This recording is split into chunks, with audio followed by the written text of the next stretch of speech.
Wooden railings, always a problem around the home, especially when they have to be finished every year. Well, that's what happens to most of these wooden railings because they get loose, they get a lot of water. Well, in fact, that one there come right off. It has to be replaced anyway. In fact, we're going to put new 2x4 railings in place at 2x3. 3 inches is not enough for that grip going down the steps. Now look at the top rails here. The top rails have been painted every year, the homeowner tells me, but yet it opens up at the miter and the finish completely deteriorates. Never been properly prepared in order to paint it in any event. But I thought, why not clad the railing cap with vinyl? So that's what I'm going to do. So come on down and we'll get started.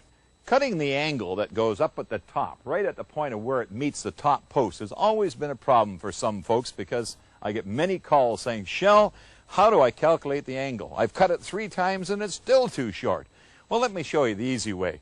First of all, you want to mark where it's going to overlay at the bottom of the post, the bottom post. So we'll take that, we'll set that right in place, bring it up to the top, and we know that that's the angle because that's where the other piece was in place right there. We draw the angle right at that point. There's the angle.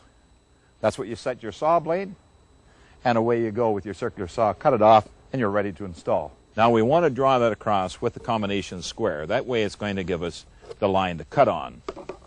Now when cutting, using any machinery at all, always wear safety glasses. Now my glasses are industrial safety glasses, so therefore I'm wearing them all the time, but I certainly suggest that you do wear the protective glasses or possibly a face shield. And there we have it, all ready to nail in place up at the top. Now I'm using galvanized nails here, and I'm also using Ardox nails. Those are the twisted nails. That way you got good holding power and it's going to be good and rigid. Buying clear lumber for this type of application really isn't economical because it's just too expensive. But really it's not necessary because we're going to clad it in vinyl anyway. But as you can see here, knots and pieces that have actually chipped out. If this was to be used for railing, it just wouldn't be that nice on the hands whatsoever. But using it and using it underneath vinyl is going to be okay. So let's get at the cladding with vinyl. Now I'm going to use the net can system. That's a vinyl deck rail system. It comes in 2x4 and 2x6 widths, white and beige in colors. Makes for a nice cap, and as you can see here, it's got the flutes on the bottom, or it's a rib actually, that acts as a support down on top of the railing once installed. Now when I measured it, it measured 105 inches long for the handrail. Now I'm going to add an extra inch to that because on the end of it we're going to put a nice cap. That cap will trim it out at the end and you won't see the end of the 2x4 whatsoever. So we'll measure it out to 105 inches, then plus the 1 inch. So that's 106. Now what I've done here, I've taken this a scrap piece of 2x4 and I've put it inside the actual profile of the vinyl. Now I can flip the handrail over, and using this a standard carbide blade, cut right on the line, using the 2x4 in underneath as a filler to give it some rigidity while I'm cutting it.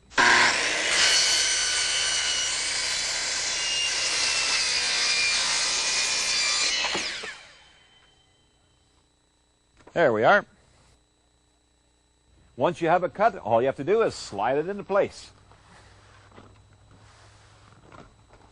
Now using a clear rubber sealer, I'll seal it at the top, holding it in place. Now using the special net can adhesive, pull the caps off, run a bead of adhesive, and shove it back into place, and that's fixed. It's now adhered in place, no more movement.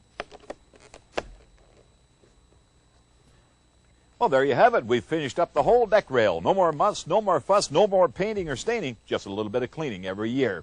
Let's go and take a look at another application.